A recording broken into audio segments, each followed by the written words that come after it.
they analyzed it, like it was very probabilistic with the way that they thought about things, like doing interesting things and asking interesting questions. Do you happen to remember that question? I do. I don't think I'm ever going to forget it. You don't want to solely rely on evidence. You don't want to solely rely on your prior beliefs. You kind of have to have like a mix of both, if that makes sense. Besides all of that, then it comes out that gold is worth nothing, but we still use the same, I don't know, it's a terrible analogy, but like the same bartering rules and approach. Like, it just wanting to model for other people what I've been preaching my whole career. In order to make progress, you have to sort of reach across the aisle and be that kind of person. That's the other goal. If we can save the general manager and the head coach some time, then we create a huge amount of value, and then provided better information than what they had before, then we really knocked it out of the park.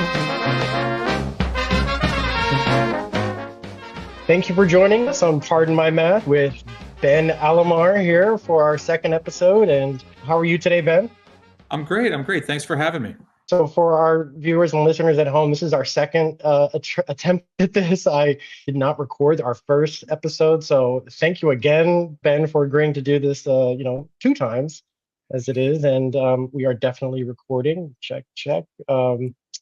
So the purpose of this mini-series is to help fans understand a little bit more about analytics. And the first episode, we talked with Tej Seth about EDA. And today, we're going to learn about installing analytics systems in the sports world with Ben, who has done that. We'll start off with a question because you created a journal of quantitative analysis in sports. Can you tell us about how you came to do that? Yeah, so I was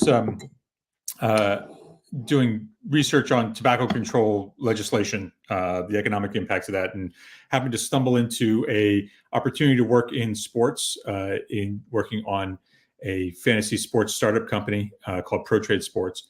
And as I was doing that, I figured out that what I wanted to do was work in sports. And I never really imagined that was possible. But with that opportunity, I saw that it was, because that was sort of the beginning of, Moneyball the book had come out, I think about a year or so before.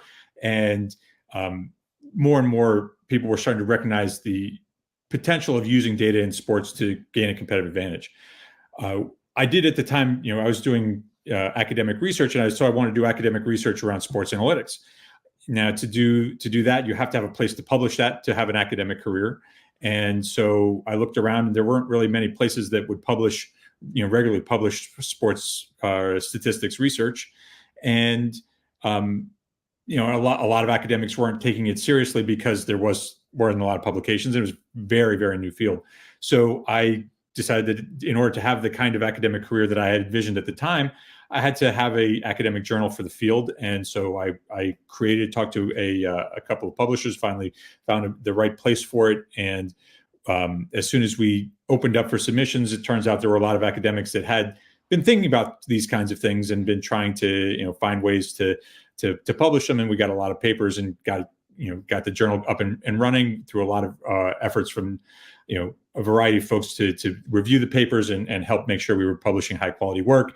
Eventually, the journal became an official journal of the American Statistical Association to make sure it would live beyond my interest in running it. So that's the story of the journal. And really now there's a journal of sports analytics, and there are classes in a lot of universities on sports analytics, and some schools like Rice have majors on sports analytics, which is something that really, nobody had even conceived of having that when we were just getting this thing started, almost 20 years ago now. Well, yeah, that's really cool. We talked brief with Tej about following your bliss. I appreciate how following your interest brought about this wonderful journal and community. And we're going to talk a little bit more about that community later on in this interview. And also give a background for our listeners. You were former director of analytics at ESPN and a professor of sports management at Menlo and Columbia and University of San Francisco. I'm sorry for paraphrasing here, but you're an extensive history in basketball and with NFL teams and the U.S. Olympic Committee. And, it was just a pleasure to learn about, some of this and more in your book that you wrote called Analytics, a guide for coaches, managers, and other decision makers. So can you talk to us a little bit about why you chose to write that book? Yeah. So as I was teaching a class at University of San Francisco in their sports management master's program, and this is sports management students who are not the necessarily analytics focused people, but they are trying to get going in the sports industry, and the class was geared towards this type of interest. So it wasn't made for the hardcore data scientist. It was made for people who wanted to be the managers and leaders in sports, and what they needed to know about analytics and data to really, whether if on the sports side gain a competitive advantage, or on the business side, make sure that they were following best practices and finding the right efficiencies to grow their businesses. And so doing that, I realized that these group of students, after a couple of times, they weren't the only folks in the world that might be interested in this kind of perspective on sports analytics.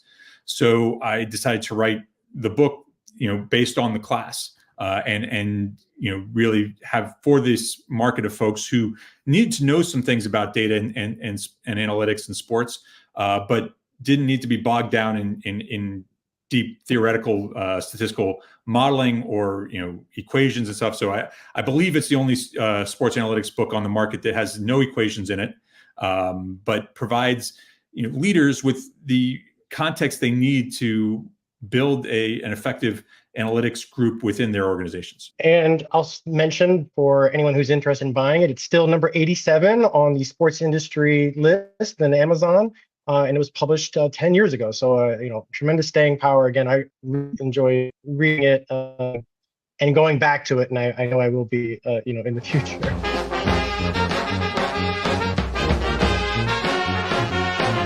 So in the book, I love how you break it down, and I wanted to try and recreate that. So can you explain what is the goal of analytics? So I talk about the goal of analytics. They're basically two. The first is sort of the one that we all think about when we think about data. It's the gaining a competitive advantage. It's providing new and different information that you can only get from analyzing massive amounts of data, and that's unique insights on style of play, on players, and things like that. The other goal, though, when we think about analytics broadly and not just as statistical analysis, is when we think about the whole entire system, it's to create efficiencies for decision makers, to help save them time, because they're head coaches, general managers, presidents of teams are incredibly busy, and their time is precious. And any time that they spend searching for information and data is really time wasted, because a good analytics system can provide them access to all of the information they need in any way they need it very, very quickly, if it's built well and built effectively. And so that's the other goal. If we can save the general manager and the head coach some time, then we create a huge amount of value, and then provided better information than what they had before, then we really knocked it out of the park. I love how you talk about the framework of sports analytics. So can you say a little bit about that, please? Yeah, absolutely. So any strong analytics program starts with good data management. So that's the fundamental building block for all of this. Data comes at you from a lot of different sources, whether it's, you get a team will get data directly from the league. It'll get from various vendors. It'll have internal, sources of data. And by data, we don't just mean numbers. We mean scouting reports, video. All of these things are pieces of data that, when combined and processed in the right way, are really become really valuable information. And so getting that data set up properly so you can efficiently combine all of these different sources of information, that's the key to making it all work. Once you have that in place, the second piece is the statistical modeling, the data science or machine learning or artificial intelligence, the chat GPT, whatever it is that you do to process all that raw information, raw data, and turn it into valuable information. And so that's the second piece. Now, that's just the data and these analytic models, these statistical processing of the data, feed into the information system. The information system is typically how decision makers will access information on a day-to-day basis. So if a head coach is interested in how in looking at an opponent and analyzing them from a variety of different ways, they want to see the film, they want to see the metrics, they want to see every piece of intel and scouting information that they can about this team. They want it organized and delivered to them in one place, so they can easily switch between the types of information. They can see the connections between these types of information and come to the best strategy, best decisions that they can make about how to attack this particular team. And that's what the information system does. So the decision maker is not constantly saying, well, we need the analytics guy to come in here and tell me about this. We need the scouts to come and tell me about this. No, it should all be in there. The people can come and help inform and discuss through challenging questions, but that's secondary to just getting the information right away and efficiently to the decision maker wherever they happen to be. That is where we get the huge time savings for that decision maker. And how do you think this framework can help fans understand the game, or what do you think? Yeah, so from a fan's perspective, I think understanding each piece of this and how this all works together helps you understand how head coaches and general managers are actually making decisions these days. So when you see a team trade away their two best defensive ends, right before the trade deadline, what goes into that?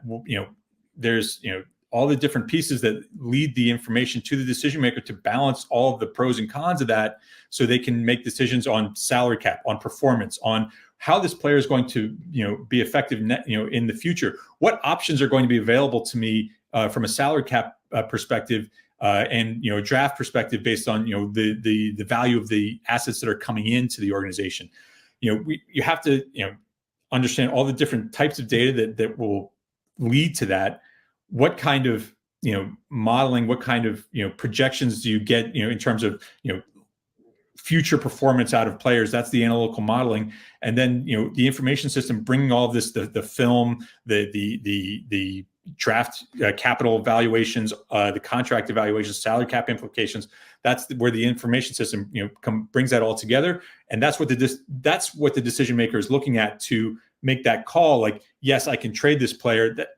That's going to long term. There's a net positive for the team when I do that for these sets of reasons, and that's sort of how a fan can start to understand what it is that a general manager is looking at and what is feeding those decision making.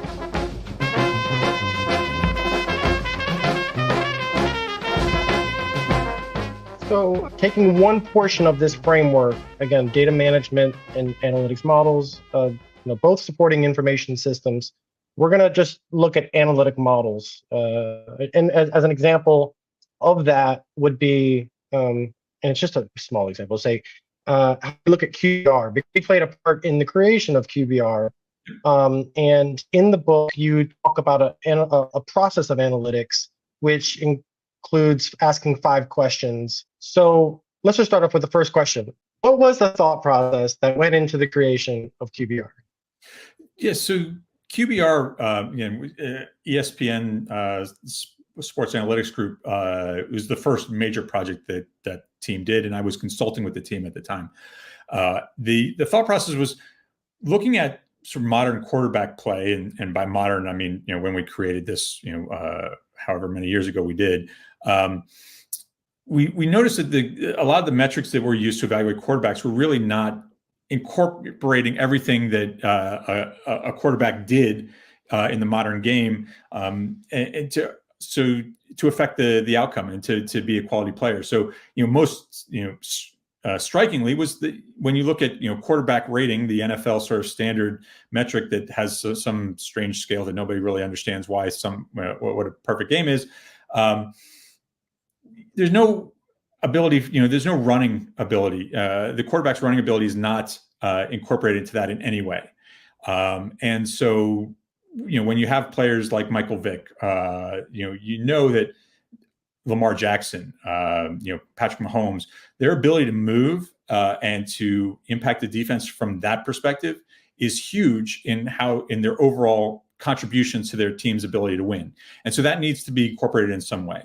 And the other thing that they, that metric, the quarterback rating metric used was just, aggregated box score data. And so you can just, totals. And we know that, if you think about any sort of box score stat line, and you see a quarterback has thrown for 250 yards. Well, how they got and when they got those 250 yards is really important. Say they've thrown 250 yards, 1 touchdown, 1 interception. Well, what if that one touchdown or at the beginning of the game and helped build a lead that they rode for the rest of the game, and then on the last play of the game they threw an interception that was totally meaningless? That's really different than on the first play of the game they throw a pick six. And that sort of the situation that was a piece that was just missing. And so those two pieces, like understanding how impactful a quarterback is to the game, and then everything that they do and how that impacts the game, that's what we needed to do to make a better quarterback metric. Part of that, I understand, is the division of credit. Would you like to talk about that now? Yeah. Because I thought that was just super cool. I have on the slide here from a YouTube that Dean Oliver gave as part of a panel at Sloan. And here we are, we had the opportunity to talk to you. Can you talk a little bit about division of credit? Yeah, I mean, and that's key because, again, we talk about that, that 250-yard game. It matters whether that's, the quarterback throwing the ball 20 yards down the field and hitting a receiver in stride, or if it's a, 20 little, screen passes. Like, we think that the quarterback's throwing the ball 20 yards down the field is doing more and should just earn more credits, more positive value when they do that. And so the idea here is that we take a play, and the way we, I know you talked about expected points in your previous episode. The expected points framework, we can look at how much value is created on any given play, and based on what we know about that play, things like air yards and yards after the catch and time in the pocket, we can start to divide that value created on a play between the quarterback and the receivers and the offensive line, and try and come to a good estimate of how much value the quarterback should get for any particular play that they've been on. And that's, allows us to do that on passing plays, on plays where the quarterback runs, on plays where the quarterback has to scramble because they're being chased by defensive linemen out of the pocket, on passes where there's a pass interference penalty called, or all those kinds of things. We can divide up the credit based on looking at historical plays, how much how the skill levels of quarterbacks and receivers and offensive line and defenses impact the likelihood of different outcomes. And using that, we can start to divide up that credit and get a good estimate of how much the quarterback actually did on any given play. We can't go too much further into the to the division of credit stuff. I'll refer people to get curious about this and want to learn more. Just hearing this, I think it's cool how how Dean Oliver said they reached out to you because that was something, division of credit was a specialty that you could help them with. And I just like that part of teamwork and coming together, asking people like, hey, how can we accomplish something that's really cool and lasting? So it was fortunate. The first paper I wrote in sports analytics was in baseball, doing division of credit. And Dean, I had known Dean for some time, and he clearly wanted to help use my framework and leverage that to make a better quarterback metric. So in what context should QBR be used? Yeah. So QBR is, again, the strengths of it is a play-by-play metric. So it uses, it analyzes every single play. It looks at everything a quarterback does and tries to divide up and give the quarterback credit for how much value they created on a play, and and strips away, what their teammates and the defense did. So the context, so the idea is to, as much as possible, separate a quarterback from their team. And Purdy is, right now sort of the quintessential, like, oh, he's just doing great because his teammates are so good. And there's some of that, and QBR is not perfect at doing this. There's no way it is, but still, when you look at the QBR for this so far this season, Purdy is on top of the list. So to at least some extent, it ain't just his teammates. He's doing something, and so that's one of the things we can take is the context we can use QBR in is like it's a reasonable measure of what a quarterback has achieved this season. It's not supposed to be predictive of how good they're going to be next game or next season. You can start to try and use it to build models to do that, but it's by itself is just a descriptor of how well a quarterback has actually performed this season. And that's how we want to think about it. What have they actually achieved and accomplished this season? And using it in that way, you can start to get a sense of which quarterbacks have done a lot and how they have done those things. So if you take comparing Dak Prescott and Josh Allen, similar QBR levels, they've gotten there in different ways. Josh Allen's contributed a lot more with his legs, and Dak Prescott has done better through passing. Dak's been sacked more and lost more value through sacks, but also created more value from penalties that have occurred on pass plays. So varying QBR allows us to see that top level metrics, see perhaps what their performance has been so far, and then break it down a little bit further and look at the different levels, different areas where they have contributed and how they've gotten performed the way that they have performed. So next question: how much uncertainty is in QBR? Yeah, so the uncertainty in QBR is built around mostly, I think, is around the division of credit pieces. That's where we have the least information. EPA, I think, which is the framework to give us the value of play that is created. Our models are pretty good at that. The division of credit is harder because we just know a lot less. That's changing. There's new data now in the NFL that allows us to know what every player is doing, where they are on the field, hundreds of times a second, and using that data, we'll be able to refine those division of credit. But right now, these are general rules based on certain thresholds that give you a reasonable approximation of that division of credit. It's not perfect, and so that's when we think about the uncertainty of measuring the performance of a player. That's where most of the uncertainty lies within this metric. And so people may remember that using Sumer Sports, Sam Howell was ranked 29th in total EPA, 21st in EPA per play. And so if you go to ESPN, now this is as of last week, before the Rams game, he was ranked 22nd by QBR. So yeah, we're getting closer. We're dividing credit, trying to narrow in from the neighborhood of EPA and getting closer from there. Is that fair to say? Absolutely. Yeah, you start with EPA and then refine that measurement to try and strip away some of those things that the quarterback is not controlling in order to get a better estimate of their overall performance. Now, this is the fourth question in the process, and we could be asking these questions of anything. We've just chosen QBR. How does QBR inform the decision-making process? So I think that what QBR helps with, where it'll inform decision-making, is giving us a good general sense, first, of how a quarterback has performed with, an attempt with reasonable attempt to factor to look at just their what they've accomplished. And that you'll start to get quarterbacks into tiers of how well they have performed in any particular season.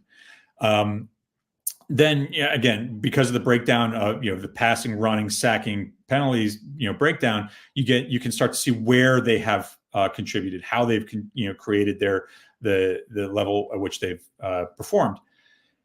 So that helps us evaluate what they've done. Now, in terms of decision making, one, like on a week-to-week basis, you can evaluate the quarterback and know where their strengths are, and then start try and either, if you're for your own quarterback, continue to build your offense around accentuating those strengths, or a defense attacking the weaknesses, or from a longer term perspective, you can start to use QBR as one input into a bigger model of projecting quarterback value over time. And you'll want to include things like age in that that projection model, and then that will, once you build that model, that then QBR helps fuel that and gives you a sense of where this quarterback is headed over the next few years, and whether you want to offer them, what kind of contract you might want to offer them going forward, what value it would be to, you want to offer it in a trade, for example, for a player. That's taking QBR and moving it into a predictive context. Takes some more work and more data to get there, but that's the next phase of it. And the final question, how can we further reduce uncertainty around the decision? Yeah. So we need to, it's most of the time, the answer to that question has to do with more and better data. In football in particular, sample sizes are small, which lead to uncertainty. And so, the more data, the more reps, the more plays we see a player play, the better sense we get about how good they actually are. And, more granular data in the sense that I talked about this, motion tracking data, where we know where every player is hundreds of times a second. That allows us to get a much better sense of, how open a receiver was and how good that quarterback was at hitting, a small window, for example, on a throw. And that allows us to, say, well, they deserve more credit on a play. Right now, a play that is where a quarterback throws the ball 10 yards down the field, and then the receiver gets, 4 yards after the catch. It doesn't matter exactly, how on target that throw was. It doesn't matter how much, how covered the receiver was. We can start to build those features into the model that does the division of credit to get QBR, refine it even more, and have better estimates of the overall contribution the quarterback has made. Awesome. Yeah, I really appreciate going through that process and how you talked about the uncertainty and, how to use it. And I look forward to kind of use that process to examine some of the conclusions that I have, whether it's in football or, some of my farm stuff, making sure that I'm being critical in how I'm making these decisions.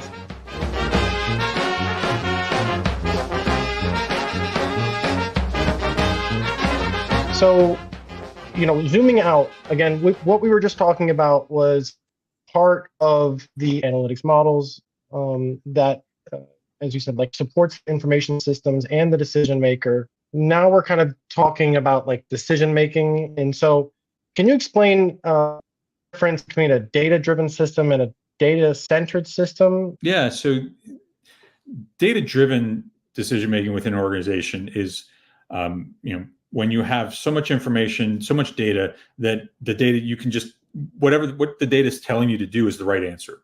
So the sort of classic context of this is some kind of, a web design question. Should a button be red or blue? You run an experiment online where millions of people come to your website and you see how often they click on the red versus the blue button. And, it's really clear, like if the red button gets pushed on more, the button should be red no matter what the designer thinks. That's, there's very, very little uncertainty around that kind of decision when you have millions and millions of data points. A data-centered decision making is different in that you don't, there's a lot of uncertainty in sports data. There's a lot of times where, we don't, because of, first small sample sizes, because of the interaction of teammates and injuries and all of these things, there's just uncertainty. You think about the draft, we're talking about drafting a player who's 19, 20 years old and trying to understand how professional they're going to be and effective they're going to be when they're 24, 25. Like, I know when I was 19, I had no idea what I was going to be when I was 24, 25. And so that's the kind of, there's just inherent uncertainty in those kinds of things. And so you can't just do whatever the data says. The data is imperfect and has high degrees of uncertainty. So, but that doesn't mean you just relegate it to the side or dismiss it. What it means is you start with the data, and if you put the data in the center of the decision-making process, and you start there, say, well, we're projecting this quarterback is going to be will be a Pro Bowler, by the time he's 26. That's what, say, the projection model says that. Well, now you have all these other folks who are really smart, know the game really well, have watched a lot of film, have studied these players carefully, and then they can say, well, we think that's wrong because X, Y, and Z. We think his footwork is off. We think he doesn't have NFL level footwork. It's like, oh, okay. We can't capture that in the projection model. We don't have a grade for footwork in how we project. So maybe that's a valid criticism of the model. Let's try and find some way to test that hypothesis with data that we do have. Which players had great footwork in college? Which players didn't have great footwork in college? And we can take those two groups and see if their grades from the projection model were off. Like maybe the model is biased towards and because it doesn't deal with the footwork properly, it misassigns the value for some players. So we can do that test, and if that's true, great. Then we can adjust and lower our projection of the player based on that analysis as best we can. If we can't find any evidence to support that hypothesis, then we say, okay, well, what other hypotheses do you have? What other reasons do we have to discount this projection of this player? And we just go down the list. We come up with as many reasons why the projection is wrong as we can, and we we test as many of them as we can with data to get to a place where we feel like we have really put the data through the test of really strong football knowledge and really kicked the tires on it and adjusted it accordingly based on what we've learned through that process, which does a couple things. One, helps us make a better decision at the moment, and two, helps us build better models going forward. So that's sort of from a quick sketch. What it means to be data centered is you start there with the data and then test and test and test it and push it on it until you feel strongly that we're in the right place here. Thank you for that. That was very helpful. Zooming out, after reading your book and appreciating this long talk that you gave about data centered, I'm very curious as a Commanders fan. Well, thankful that exists, because I feel like it would solve so many of the problems that the Commanders have had over these years, where maybe one person is valuing something differently, communicating a different way from someone else, and all of these things. So with Eugene Shen, really excited to hear that he's the vice president of football strategy, and that is on the same level as the GM. And here we are talking about creating a system that organizes all these different types of information to help decision makers, and that is a system that could potentially stay, with the Commanders beyond the tenure of the next GM or anyone there now. And inform all of the decisions that take place during that time. So, do you think that role is as important as the GM? And yeah, I think it is. It is vital, provided it is given the right opportunity. And under Josh Harris as the owner, I no question that it will be.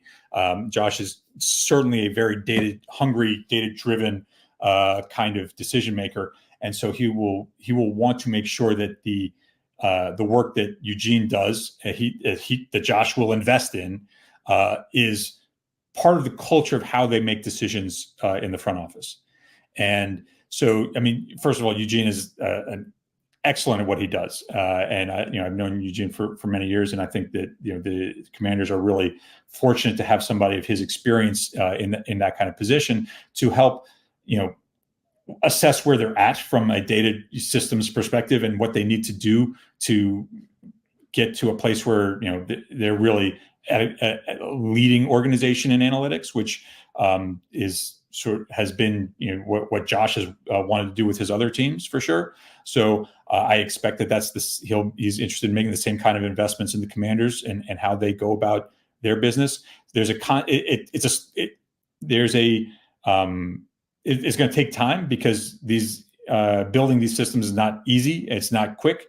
There's a lot of transition in time, and both from just building up the infrastructure you need, hiring the right people to actually do the analysis and build the tools that you need. It can take time.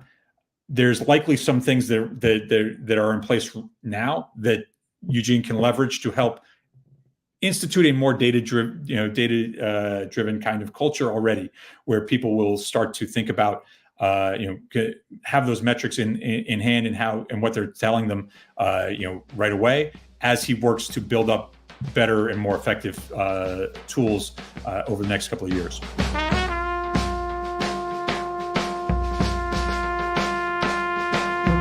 So thank you for all of that. I mean, I could talk about this forever, but we do have limited time.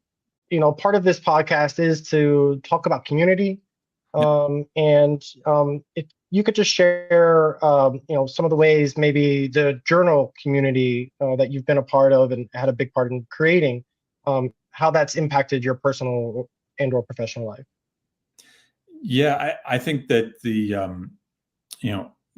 sports analytics community, whether it's around the journal, whether it's around the different conferences that exist, is been really fun to see grow and to be part of. I've met a lot of people that I still are very much connected to and enjoy seeing when we can. And I think it's sort of a unique part of the social media space in that it's really encouraging and welcoming.